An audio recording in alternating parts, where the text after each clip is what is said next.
누가복음 10장 25절부터 37절까지 말씀을 함께 교독하겠습니다. 어떤 율법교사가 일어나 예수를 시험하여 이르되 선생님, 내가 무엇을 하여야 영생을 얻으리이까?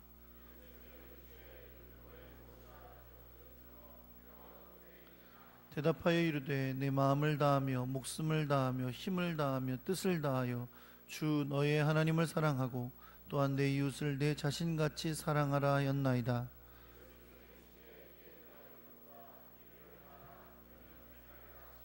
그 사람이 자기를 옳게 보이려고 예수께 여짜오되 그러면 내 이웃이 누구니이까?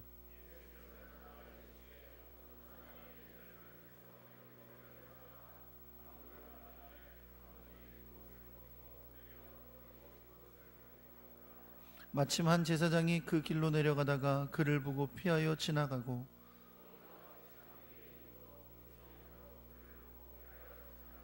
어떤 사마리아 사람은 여행하는 중 거기 이르러 그를 보고 불쌍히 여겨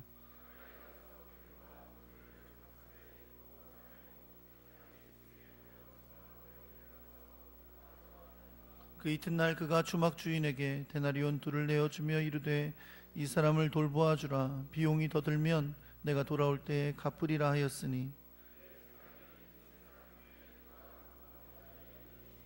함께 있습니다. 이르되 자비를 베푼 자니이다. 예수께서 이르시되 가서 너도 이와 같이 하라 하시니라. 아멘. 기도하겠습니다. 사랑과 은혜의 주님, 복된 주일 주시고 주를 예배하게 하시며 마음을 다하여 준비해서 주님 앞에 예물 드리게 하시니 감사드립니다. 하나님께서 그 손길을 기억해 주시고 말씀 가운데 약속하신 것들로 갚아주시되 저들에게 더 크고 놀랍고 아름다운 귀한 주의 일들을 발견하며 삶 가운데 승리하도록 역사하여 주옵소서. 세상이 줄 수 없는 사랑과 은혜와 평강이 넘쳐나게 하시고 주님의 보호하심과 인도하심을 받게 하시며 저들의 삶에 주님이 주신 열매들이 넘쳐나게 하여 주옵소서. 이 물질이 주의 뜻을 따라 사용되게 하시고 하나님 나라의 일을 이루는 물질 되게 하여 주시옵소서. 이 시간에 주의 말씀을 듣습니다. 주님께서 우리에게 하시고자 하시는 귀한 말씀을 듣도록 우리 심령을 열어주시고 깨닫는 지혜도 허락하여 주옵소서. 귀한 은혜 감사하며 우리 주 예수 그리스도의 이름으로 기도합니다. 아멘. 할렐루야. 옆에 계신 분들하고 인사하겠습니다. 잘 오셨습니다. 사랑합니다.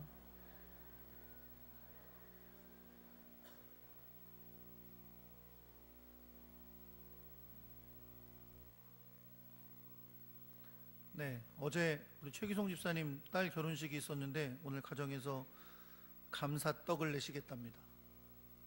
맛있게 드시고 축복해 주시기 바랍니다. 한번 따라해 볼게요. 너도 이와 같이 하라.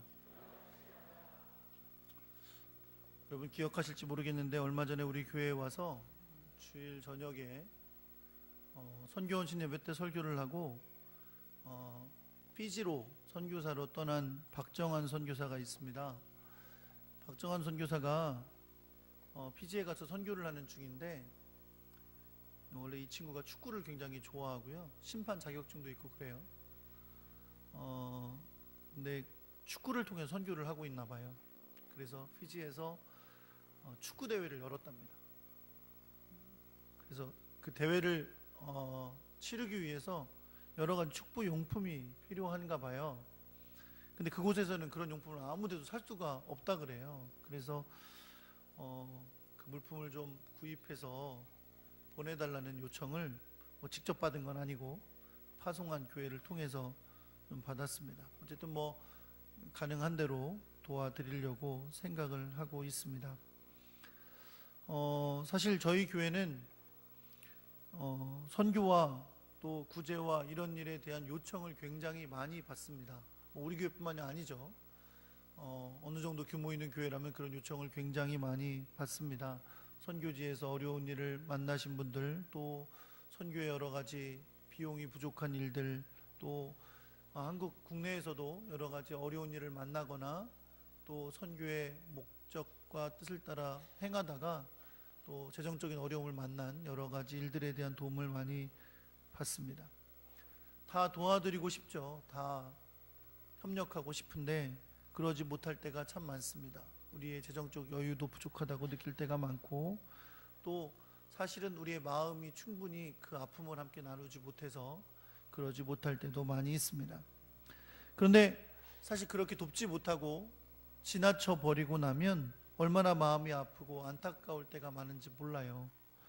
왠지 하나님께 죄송한 마음이 들고 하나님의 마음에 합당하게 행하지 못했다는 죄책감이 들기도 합니다.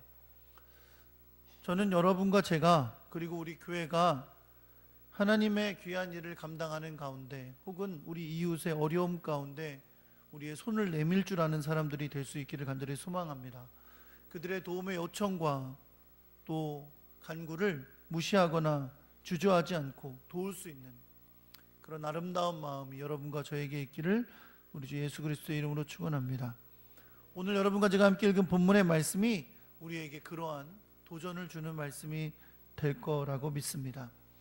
여러분과 제가 읽은 오늘 본문의 말씀은 흔히 우리가 선한 사마리아 사람 이야기라고 알고 있는 유명한 이야기입니다.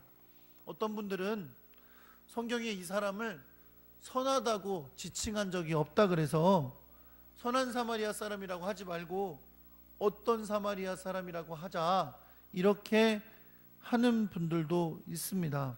뭐 일리 있는 말이죠. 성경에 선하다고 하신 적이 없으니까 그냥 어떤 사람이야 사마리아 사람인 건 맞는데, 그럼에도 불구하고 이 사마리아 사람의 행위가 선하지 않다고 말할 수 있는 사람도 없습니다. 그러니까 선한 사마리아 사람이라고 불러도 틀린 말은 아닌 거죠. 그래서 저는 오늘 그렇게 부를 겁니다. 선한 사마리아 사람 이야기라고. 괜찮으시겠어요? 네. 그런데 우리가 잊지 않아야 될 것이 있습니다.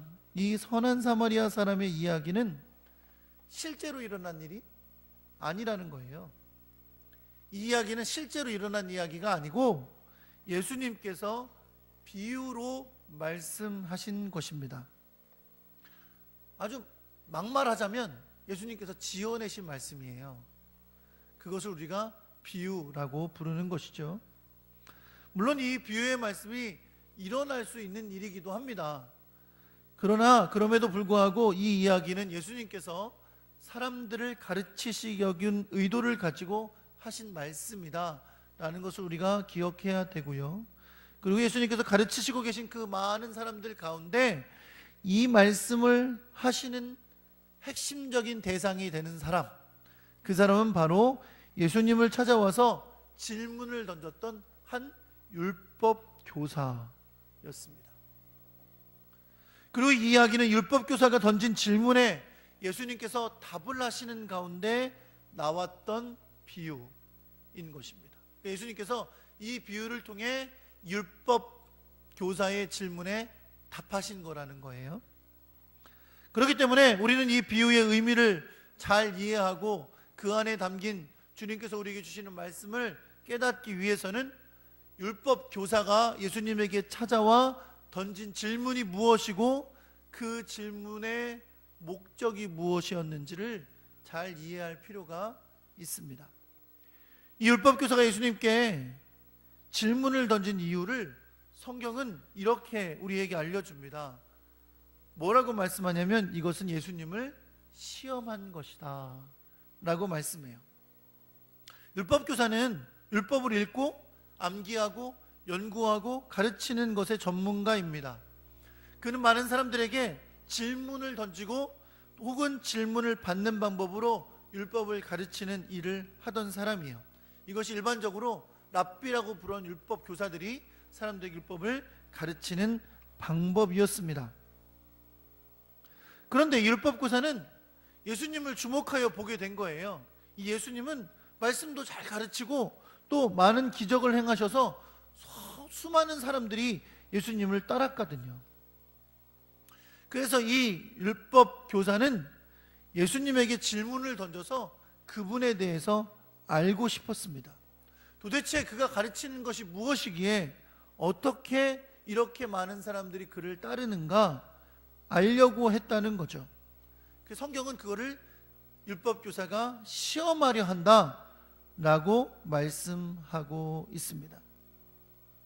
아마 그 질문을 통해서 지금 율법교사는 예수가 가리키는 것이 우리가 가리키는 것과 무엇이 다르고 도대체 뭐 특별한 것이 있길래 그가 이렇게 많은 사람을 이끌 수 있는가라는 것을 알고 싶어 했다는 겁니다.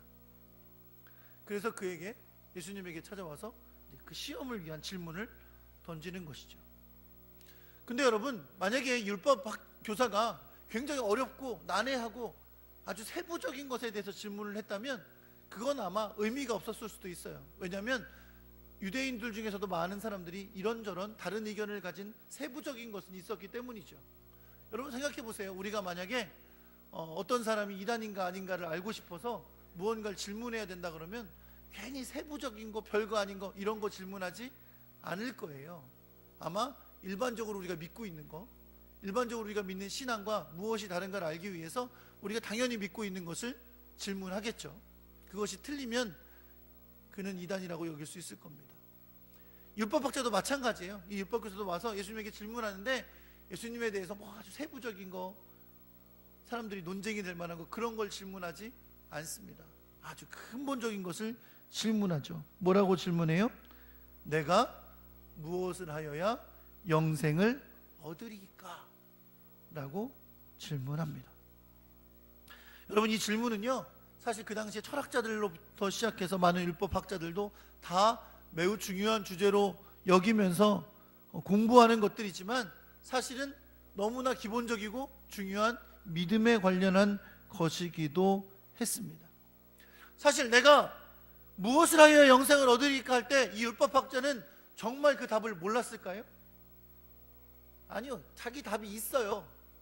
자기 답이 있는데 묻는 거죠. 물어서 예수님을 시험하는 거예요. 지금 내가 생각하는 것과 맞게 이야기를 하는지 시험하고자 하는 것입니다. 그런데 예수님은 율법학자가 이렇게 질문을 했는데 이 질문에 대해서 답을 이야기하지 않으시고 오히려 거꾸로 그에게 질문을 하십니다. 뭐라고 질문하시냐면 율법에 무엇이라 기록되었으며 내가 어떻게 읽느냐 라고 물으십니다. 여러분, 이거 한번 기억해 보세요. 율법에 무엇이라 기록되었으며 내가 어떻게 읽느냐 라고 물으셨어요. 예수님께서 율법교사에게 너는 영생을 얻기 위해서 무엇을 하느냐 라고 물으신 게 아니에요. 너는 영생을 얻기 위해서 어떻게 하느냐? 율법에는 뭐라고 기록되었고 너는 그 율법을 어떻게 읽고 있느냐 라고 물으셨습니다. 질문이 되어 돌아온 것을 사실 받게 된 이 율법교사는 사실 당황스러웠을 거예요. 왜냐하면 자기가 시험하기 위해서 이 질문을 한 것이기 때문에 그렇죠. 제가 미국에서 공부할 때요, 아직 영어가 익숙하지 않은데 교수님에게 질문을 해야 되는 어려움이 있었어요. 왜냐하면 미국은 이 수업 참여하는 것을 굉장히 중요하게 여겨서 질문하는 것을 꼭 해야 되거든요. 그런데 겁나는 거예요. 왜? 질문을 한 틈을 찾기가 힘든 거예요. 왜냐하면 전체 수업을 잘 못 알아들으니까 내가 이 질문을 지금 해도 되는지, 이미 지나간 얘기인데 묻는 것인지, 앞으로 나오지도 않았는데 묻는 것인지 잘 구분이 안 되니까 질문하기가 무서운 거예요. 그래서 작전을 씁니다. 우리 한국 학생들이 대부분 다 그렇게 해요. 수업을 미리 예습해간 수업 중에서 질문을 하나 결정을 해요. 그리고 수업을 시작하자마자 질문합니다. 왜냐하면 눈치가 있어야 되잖아. 말도 안 되는 부분에서 질문하면 안 되니까 무조건 시험 시작하자마자 우리 예습해왔으니까 예습해온 거 가지고 교수님께, 교수님 제가 예습하다 보니까 궁금한 것이 있습니다. 그러면서 처음에 시작하자마자 질문을 해요. 그렇게 해서 어떻게든 점수 한번 따보려고 막 그렇게 합니다. 그런데 여러분, 때로는 당황스러울 때가 있어요. 어떨 때 당황스러웠냐면 내가 그렇게 질문을 했는데 교수님이 너는 어떻게 생각하냐? 이렇게 대답할 때, 이렇게 거꾸로 질문을 하면 굉장히 당황스럽습니다. 사실 여러분, 지금 이 장면이 우리가 지금 예수님께서 하신 방법을 생각해 보면 사실 그거예요. 보세요. 율법학자가 예수님께 와서 예수님, 어떻게 내가 무엇을 하여야 영생을 얻습니까? 라고 물었더니 예수님이 넌 어떻게 생각하냐? 이렇게 넌 어떻게 알고 있냐? 이렇게 물으시고 있는 거죠. 어쨌든 아까도 말씀드린 것처럼 이 율법학자는 이미 자기가 가지고 있는 답이 있었던 사람이에요. 어차피 예수님은 시험하려고 물어본 거지 답을 몰라서 물어본 게 아니기 때문입니다. 예수님도 당연히 그걸 아시는 거죠. 그래서 율법학자는 예수님의 질문에 대답을 합니다. 뭐라고 대답해요? 내 마음을 다하여 목숨을 다하며 힘을 다하며 뜻을 다하여 주 너희 하나님을 사랑하고 또한 내 이웃을 내 자신과 같이 사랑하라 하였나이다. 여러분, 율법학자는요 율법을 달달달달 외우는 사람들이에요. 그러니까 이 질문에 답하는 거는 아마 너무나 자동적으로 나왔을 것입니다. 신명기 6장 5절의 말씀을 인용하며 답한 것이죠. 모든 사람들이, 율법을 따르는 사람들이 알고 있는, 어떻게 영생을 얻느냐, 율법을 지킴으로 영생을 얻는 것인데, 그 율법의 핵심은 마음을 다하여 목숨을 다하여 힘을 다하여 뜻을 다하여 하나님을 사랑하는 것이고 이웃을 자기 자신과 같이 사랑하는 것이라고 답을 하고 있습니다. 사실 여러분이 율법 교사는 예수님에게서는 다른 답을 기대했을지도 몰라요. 뭔가 새로운 거. 왜냐하면 자기들보다 예수님을 사람들이 더 많이 따라다니니까 더 새로운 거, 혹은 자기가 생각하는 율법의 답과 다른 것, 그래서 그걸 가지고 지적할 수 있을 만한 것을 기대하고 있었을지도 모릅니다. 그런데 예수님은 오히려 거꾸로 율법학자에게 물으시고는 율법학자가 대답을 하니까 예수님은 뭐라고 하시냐면 내 대답이 옳도다, 이렇게 말하세요. 단순하게 얘기해 볼까요? 예수님에게 와서 율법학자가 물었어요. 예수님, 어떻게 하면 내가 영생을 얻습니까? 너는 어떻게 생각하냐? 율법학자가 대답했어요. 그랬더니 예수님 뭐라 그러세요? 그래, 그거야 라고 답하시는 거예요. 알고 보면 예수님 선수예요. 그렇죠? 그런데 예수님은 내 대답이 옳도다 하신 다음에 한마디를 덧붙이십니다. 한번 따라해 볼게요. 이를 행하라. 그러면 살리라. 예수님이 처음에 율법교사에게 너는 율법은 어떻게 말하고 너는 그것을 어떻게 읽느냐고 물어보셨어요. 읽는 거 인정하시는 거예요. 알고 있는 거 인정하시는 거예요. 율법이 그렇게 말하는 거 인정하시는 거고, 그걸 알고 있는 율법교사의 지식과 읽었음을 인정하시는 거죠. 그러나 그에게 말씀하신 겁니다. 뭐라고요? 이를 행하라. 그러면 살리라. 사랑하는 성도 여러분, 오늘 이 말씀 가운데 여러분과 제가 주목하여 들어야 할 말씀, 이것인 줄 믿으시기 바랍니다. 이를 행하랍니다. 물론 이것은 율법학자에겐 당연한 거예요. 율법을 행함으로 영생을 얻는다는 것이 당시 유대인들의 상식적인 믿음이었기 때문입니다.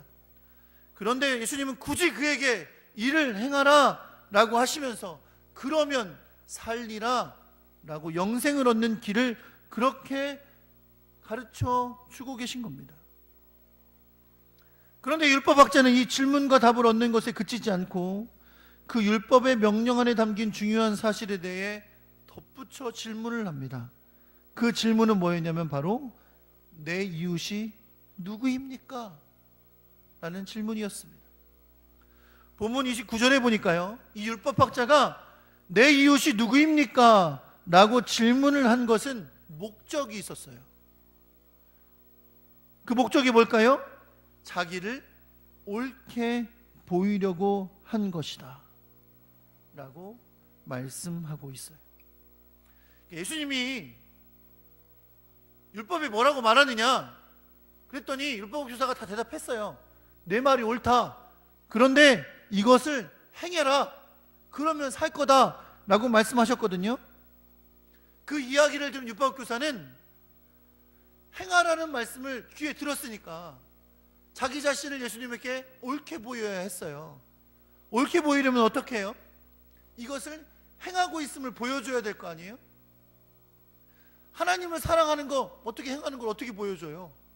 그냥 자기가 율법 교사인 것 자체가 그걸 그냥 보여주고 있는 거죠. 그런데 이웃을 사랑하는 건 보여줄 방법이 없죠. 율법 교사는 자기가 이웃을 사랑하는 걸 이제 예수님에게 드러내야 했는데 그렇다면 나에게 이웃은 누굽니까? 라고 묻는 거예요. 이 말엔 뭐가 담긴 거예요? 나는 내가 이웃이라고 여기는 사람을 내 몸같이 사랑하고 있습니다 라는 것을 드러내기 위해서 예수님에게 그러면 내 이웃이 누굽니까? 라고 물은 거죠. 당연히 예수님이 당연히 율법교사가 사랑할 만한 사람을 이웃이라고 해주실 것으로 기대하고 그 질문을 한 것입니다. 하지만 이 율법학자의 두 번째 질문은 그 자신은 물론 이 성경을 읽고 있는 오늘날의 그리스도인들에게도 너무나 중요한 가르침을 주시는 비유의 말씀이 예수님의 입을 통해 나오게 했습니다. 우리가 명심해야 할 것은 내 이웃이 누구입니까? 라고 묻는 율법학자에게 예수님은 그의 이웃이 누구인지를 가르쳐 주시기 위해 이 비유를 들고 계시다는 거예요. 그러니까 이 비유의 핵심 주제는 뭐예요? 누가 나의 이웃입니까? 그것이 핵심입니다. 그리고 특별히 율법학자에게 내 몸과 같이 사랑해야 할 이웃이 누구인지를 가르쳐 주는 것이 핵심이라는 겁니다. 여러분, 이 비유 속에서 율법학자는 어디에 있을까요? 이 비유에 등장하는 사람이 네 사람입니다. 그렇죠? 강도 만난 사람, 제사장, 레위인, 사마리아 사람, 네 사람인데 이 네 사람 중에 율법학자는 누구일까요? 그것을 아는 방법은 예수님께서 이 비유를 마치시고 그에게 물으신 질문을 주목해 보아야 합니다. 분명히 율법학자는 예수님에게 내 이웃이 누굽니까? 내 이웃이 누굽니까? 라고 물었고요. 이 비유를 말씀하신 이후에 예수님께서 율법학자에게 이렇게 물으십니다. 내 생각에는 이 세 사람 중에 누가 강도 만난 자의 이웃이 되겠느냐? 그 율법학자는 답하죠. 뭐라고요? 자비를 베푼 자니이다 라고 답합니다. 그렇다면 여러분, 이 율법학자 처음에 내 이웃이 누굽니까? 라고 물었고 예수님은 비유 후에 그에게 이 세 사람 중에 누가 강도 만난 자의 이웃이냐? 라고 물으셨기 때문에 사실상 이 비유에서 율법학자는 누구냐면 강도 만난 사람이에요. 강도 만난 사람의 이웃이 누구냐? 이 질문이 내 이웃이 누구입니까? 라는 것의 답으로 주어진 것이라는 말씀입니다. 여러분, 이걸 염두에 두고 이 비유를 한번 살펴보시기를 바랍니다. 할렐루야. 네. 어떤 사람이 예루살렘에서 여리고로 내려가다가 강도를 만났습니다. 강도들이 옷도 벗기고 때려서 거의 죽은 것을 버리고 갔습니다. 성경의 배경을 연구한 학자들은 예루살렘에서 여리고로 내려가는 곳은 워낙 위험한 길이고 강도를 만날 수 있는 길인데 이 사람이 너무 주의하지 않고 그 길을 갔다라는 말을 하기도 합니다. 물론 이건 사실이라 그래요. 그 당시 예루살렘에서 여리고로 내려가는 길이 굉장히 외지고 위험해서 사람들이 강도를 만나거나 도둑을 만나는 일이 많았다고 합니다. 그러나 앞서 말씀드린 것처럼 이 이야기는 결코 실제 일어난 일이 아니에요. 실제 일어난 일을 기사로 기록한 것이 아닙니다. 이 이야기는 예수님께서 율법학자의 답변을 위해 만들어내신 비유예요. 그러니까 사실 그 위험한 길을 그 사람이 갔다, 왜 그 길을 갔냐, 딴 길로 가지, 이런 것은 이 비유와 아무 상관이 없는 질문입니다. 우리는 이 강도를 만나서 옷이 벗겨진 채 거의 죽어있는 이 사람 곁을 지나간 세 사람의 이야기가 더 중요한 것을 기억해야 될 줄 믿습니다. 이 강도 만난 자가 고통 가운데 누워서 죽어가고 있는데 첫 번째 사람이 지나갑니다. 심지어 이 사람은 제사장입니다. 자기가 믿는 유대교의 상징과 같은 사람이죠. 율법을 따라 제사를 집행하는 종교 지도자입니다. 누구보다 율법이 말씀하는 중요한 명령들을 잘 알고 있는 사람이죠. 무엇도 알겠어요? 내 이웃을 너 자신과 같이 사랑하라 하셨던 주님의 명령도 너무나 잘 아는 사람입니다. 거룩하고 성스러운 직분을 감당하는 제사장입니다. 여러분, 제가 이 비유 가운데 율법학자가 누구라 그랬죠? 아니, 지금 5분 전에 얘기했어요. 5분 전에. 5분도 안 됐구나. 누구라 그랬죠? 네, 대답 못하시는 분은 주무신 분이에요. 강도 만난 사람이라 그랬잖아요. 그렇죠? 강도 만난 사람. 강도 만난 사람 입장에 생각해 보면 지금 누가 지나가요? 제사장이 지나가요. 제사장은 율법학자랑 친한 사람일까요? 아닐까요? 이 사람은 누가 뭐래도 율법학자 이웃이에요. 너무나 가깝게 지내고 자주 만나고 생각을 공유하고 마음도 잘 맞는 제사장이에요. 그런데 이 제사장이 뭐라 그랬어요? 그를 보고 보았으나 그를 보고 피하여 지나갔다 라고 했습니다. 피를 만지면 부정해져서 오랫동안 제사장의 직분을 감당할 수 없기 때문에 돕고 싶었지만 그냥 지나쳐 갈 수밖에 없었습니다. 아마 어떤 기자가 마이크를 들고 지나간 제사장에게 쫓아가서 제사장님, 답변을 부탁드립니다. 왜 그냥 지나가셨습니까? 이렇게 묻는다면 이 제사장이 답변했을 거예요. 그렇죠? 아니, 내가 피를 만지면 한참 동안 부정하기 때문에 제사를 집전할 수가 없어요. 물론 그 사람 한 사람은 불쌍하지만 다른 사람이 도와주면 되지. 나는 내가 이렇게 피를 묻히면 오랫동안 많은 사람들이 제사를 할 수 없는 아주 불편한 상황이 발생합니다. 이렇게 답했을 거예요. 그렇죠? 그런데 여러분, 이것도 전적인 추측이죠. 그냥 생각해 보는 것입니다. 그리고 그것이 중요한 게 아니라 이 장면의 핵심은 그가 비록 율법을 지키는 유대인의 상징적인 인물인 제사장이었지만 거의 죽어가는 강도 만난 사람을 보고 그냥 피하여 지나갔기 때문에 그는 예수님의 말씀에 의하면 강도 만난 자의 이웃이 아니었다는 겁니다. 내 이웃을 너 자신과 같이 사랑하라 하셨는데 이 제사장은 이 강도 만난 자의 이웃이 되지 않았다는 것이죠. 앞서 말씀드린 대로 이 비유를 주시는 예수님의 의도 속에 율법학자는 강도 만난 사람입니다.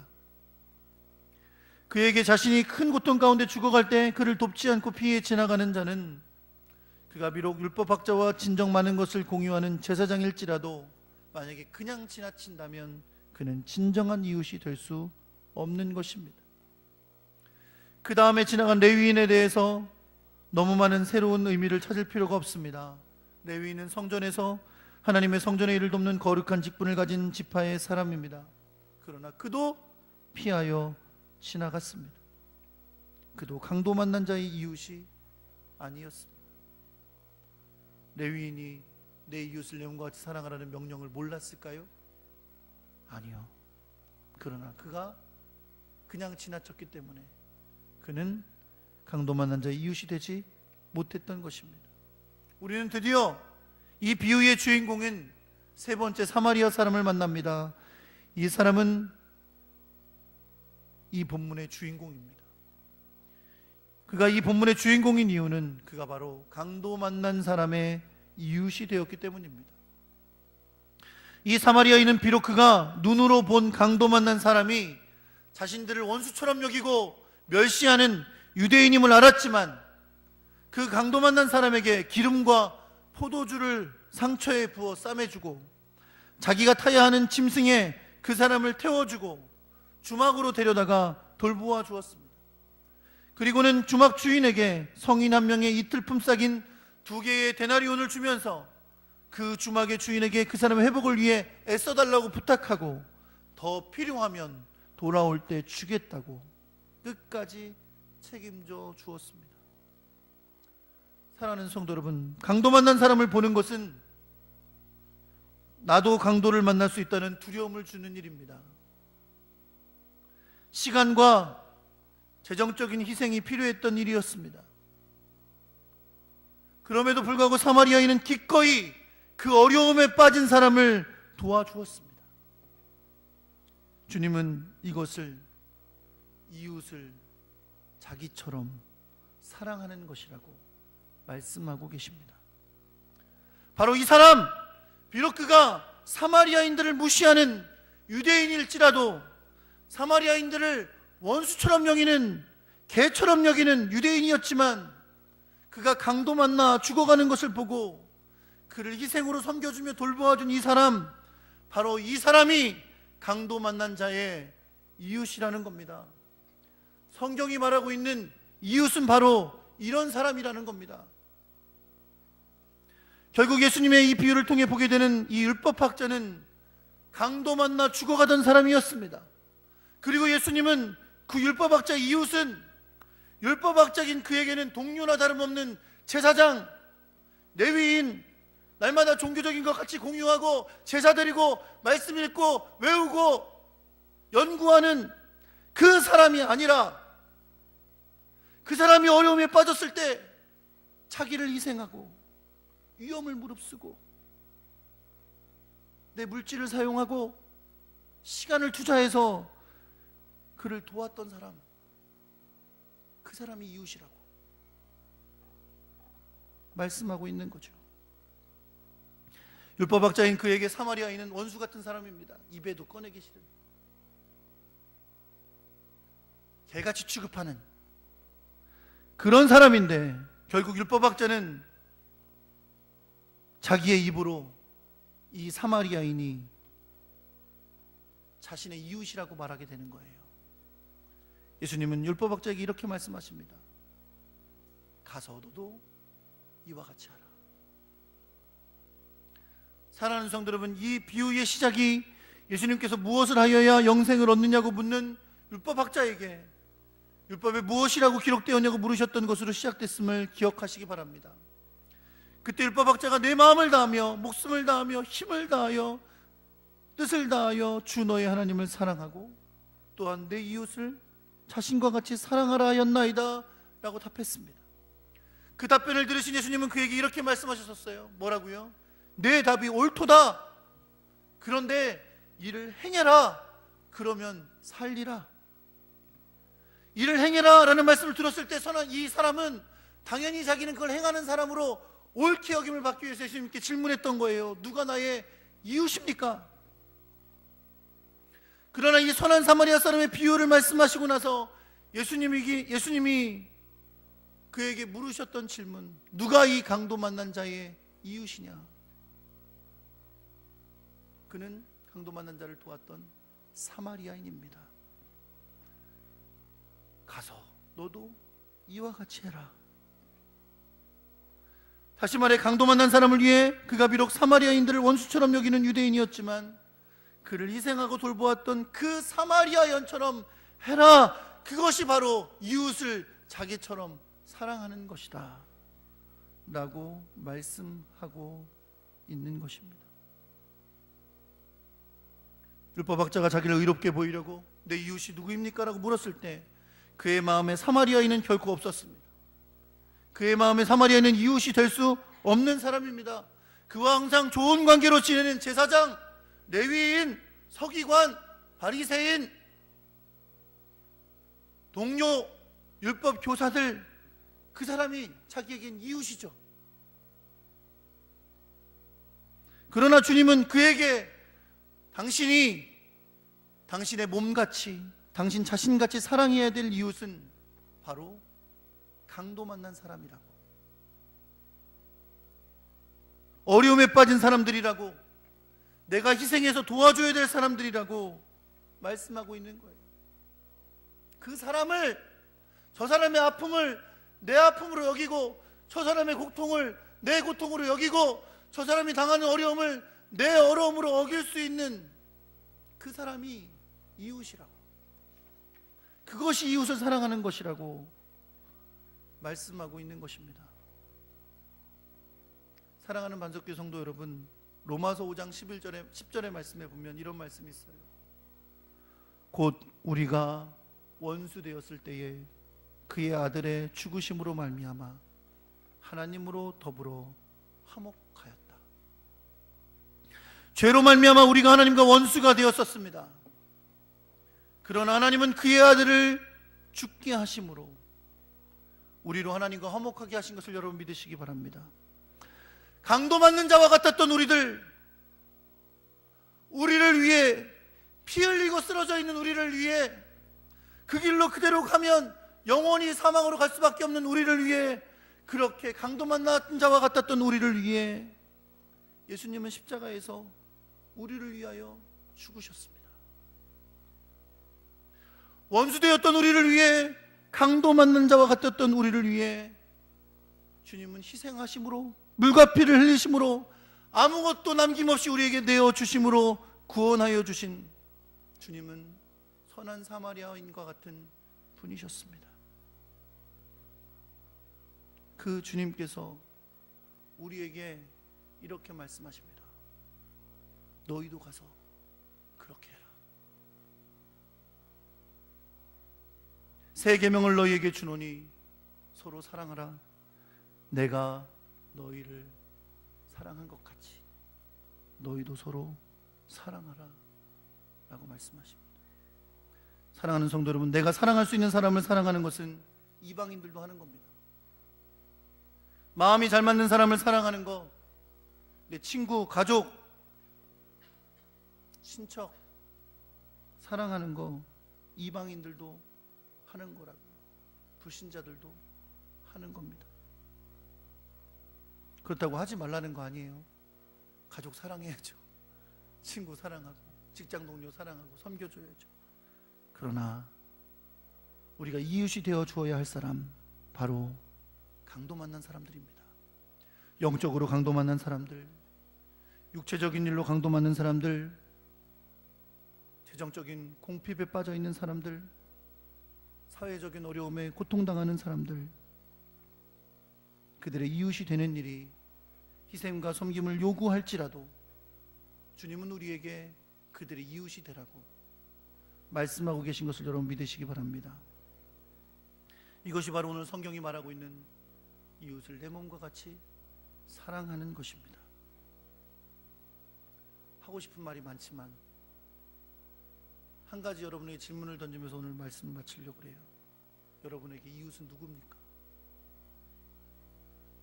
그 이웃을 주님이 사랑하라고 하십니다.